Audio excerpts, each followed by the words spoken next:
Hey folks, it's Daniel and welcome back to another video. I hope all of you are doing absolutely great out there. As always, SoFi stock is up over 15, right around 17% actually on the backing of a new bank charter. And in this video, I want to take you all through exactly what this means for SoFi as a company by looking at my long-term price targets and seeing how this impacts SoFi on a fundamental level and exactly where I stand with this business moving forward. So if you end up enjoying this video and finding some value in it, please consider subscribing. And with that all out of the way, let's get into the video here. So again, SoFi stock up massively. Let's go through why. First and foremost, I will go through a brief explanation of what SoFi is. I don't want to go too in-depth, as I know a lot of you already know, but SoFi has three main segments of their business. The first being loans, loan refinancing, personal loans, student loans, home loans, auto loans, things like that. SoFi facilitates this and essentially makes a good amount of money doing it. So this is kind of what made SoFi, what their original business model was. But since then, they've actually expanded into a variety of other things. One being Galileo Financial Technologies, which is a company that they acquired back a little while ago and focuses on more of an enterprise solution by looking at a digital banking, card issuing, payment processing, and a lot of things that really help out the back end of a lot of these fintech companies. And you look at Chamath's letter here, again, the man who took this company public about a year ago, and he calls essentially Galileo here the AWS of fintech, providing the core banking infrastructure that not only powers SoFi, but also other leading fintech companies such as Robinhood, Chime, Dave.com, and MoneyLion, among others. So looking at this segment of their business, it's with no doubt very powerful and targets a bit of a different audience and kind of consumer base with, again, a lot of the companies mentioned here. Now, looking at the third, it is financial services. This is things like investing and credit cards and a lot of the kind of things that you see here that have yet to really come to fruition. And I do want to actually highlight this presentation here, which kind of just looks at SoFi's long-term goals. And the fascinating thing is that looking out on again, roughly a 4-year basis here, moving in 2022, you'll see that over the next 4 years, they expect their lending side of the business to grow right around 50-60%. And I guess technically it is closer to the end of 2021. So it's more of a double up. You look at their technology platform, which again is Galileo, and they expect this to actually grow over right around 4 times over in size. And then you look at financial services, and you'll see they expect right around 25x growth in this segment of their business, which they view as, at least at this point, as pretty inexistent in comparison to where they view this going moving forward, which is, again, a major part of their business and something that will, they're kind of making the assumption here, something that will drive massive growth to the company in terms of revenues and profits. Obviously, this is a big money loser for them right now, but the expectation is that it will flip at some point in the future. So again, looking at SoFi, you're banking on these three main things, but in reality, it really is financial services and their ability to kind of just implement these products and get their consumers to use them. And we'll see what those end up being in the near future. Now, looking at this bank charter and the impact that this has, it allows SoFi to do a lot of interesting things when it comes to their platform, implementing new products and doing a lot of their loan facilitation in-house, which not only potentially increases their revenues, and on top of that actually manages to cut potential expenses on the part of the consumer, but also increases profits.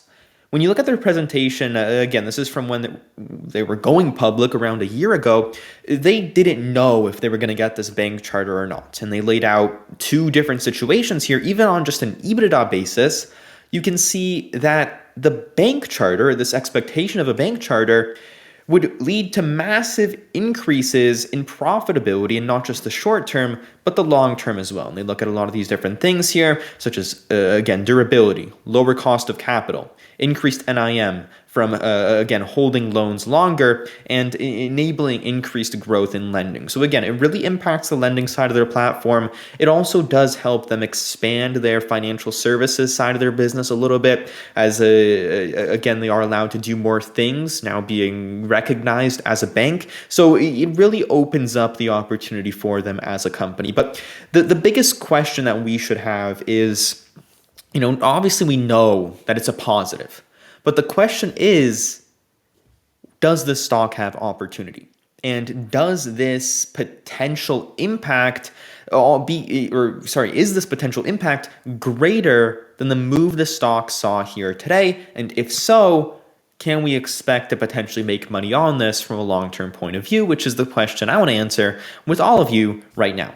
And again, do keep in mind, all of this information is taken, or a lot of this information is taken from their investor presentation, as well as Chamath Palihapitiya's a letter that he gave out about a year ago, again, highlighting future expectations with a potential bank charter. So these were my expectations prior to the announcement of this bank charter. Again, pretty significant growth moving into 2025. They were expecting right around $3.7 billion, as well as around a 16.3% net income margin by that time. And my thought was, okay, you can kind of extrapolate this into 2026, looking out 5 years down the road rather than 4, which is kind of the timeline that I like to use.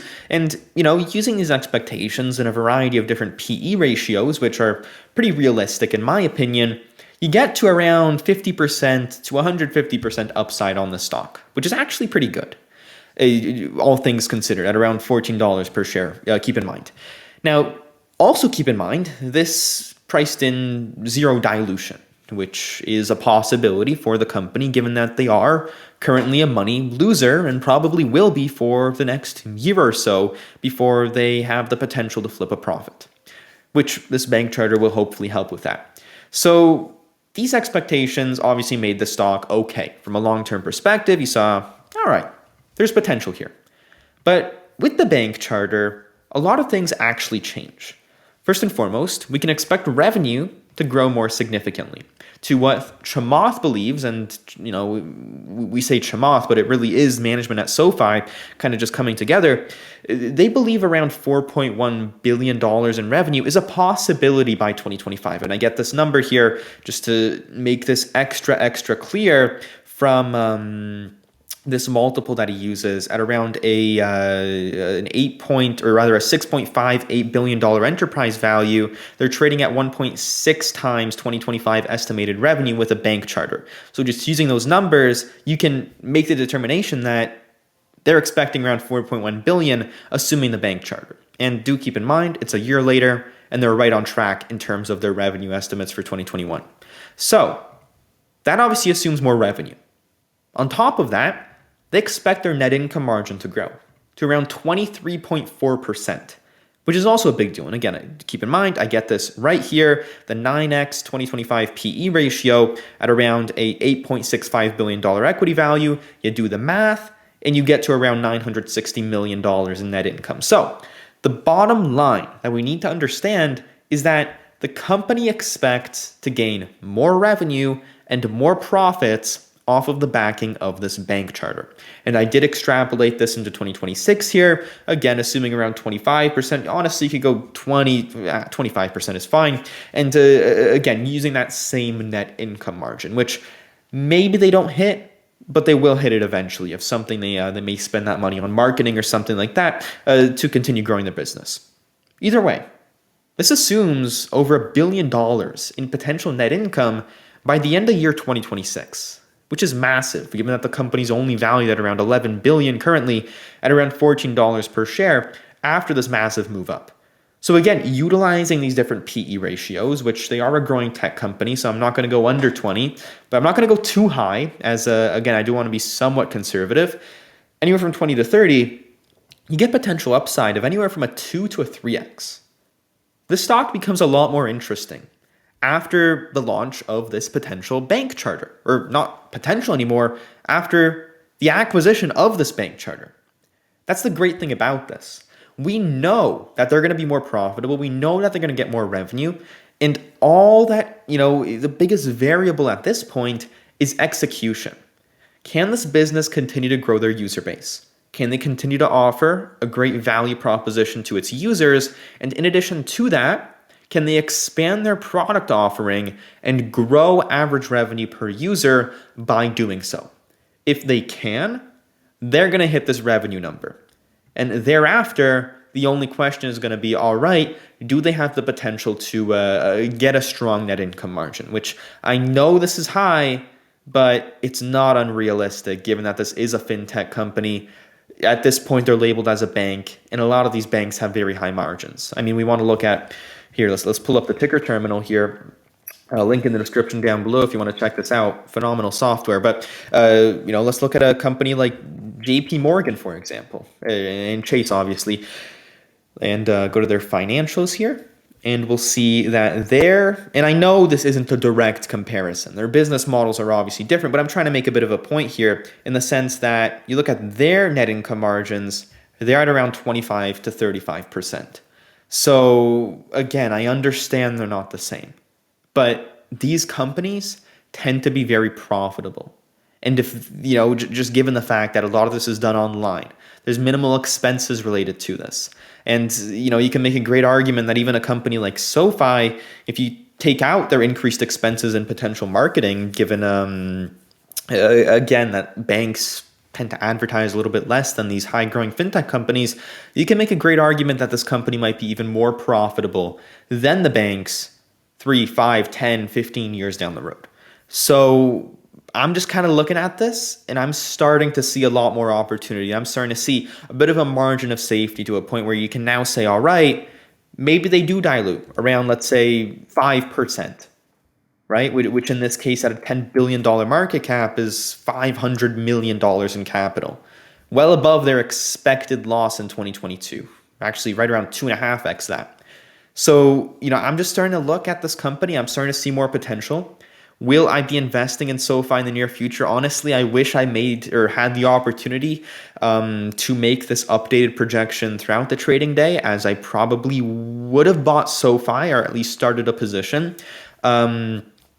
Depending on what happens tomorrow, I may initiate a position. I will make an update video at some point in the future if I do end up doing it. But I'm really starting to see the opportunity with this one. But not just that, I'm starting to see the increased likelihood of them turning a profit at some point throughout 2023, which, you just kind of look at their expectations here and they're kind of, immediate expectations of an increase to profitability off of the backing of this bank charter. And I'm saying, this company has potential. So I obviously love this space. I love fintech. I think it has, massive growth potential even for SoFi to expand internationally. So obviously I'm positive, and that's just kind of the bottom line here at this point. So anyways, obviously a big change from my thought of SoFi just a few quarters ago back throughout the summer, where I did think the stock was overvalued. But since then, stock has gone down, fundamentals have improved, and you now see opportunity. You do have to consider the fact that SoFi is a stock that has been falling significantly lately, and just kind of looking at it broadly, it was very hated up until this point. Again, hitting right around $25 per share just a little while back and going all the way down to around $12. So, there is with no doubt potential for this one to turn back around if optimism dies. You look at a company like Affirm, got really hyped up because of their partnership with Amazon, shot up, and it's now back to the same level it was prior to the announcement. So just because a company reports something great doesn't mean the stock can't fall in a massive way. So again, in a situation like this, where you potentially like a stock in a massive way, and it's trading at a good valuation, but has moved up significantly in a short period of time, dollar cost averaging is a great way to go. So obviously, if you're in this one, I can't give financial advice, obviously, but I'm very positive about it. Anyways, thank you all so much for watching. I really do appreciate it. If you did find some value in this video, please let me know in the comment section down below, and I'll make more videos like this in the future. And yeah, I'll see you all in the next one. Peace out.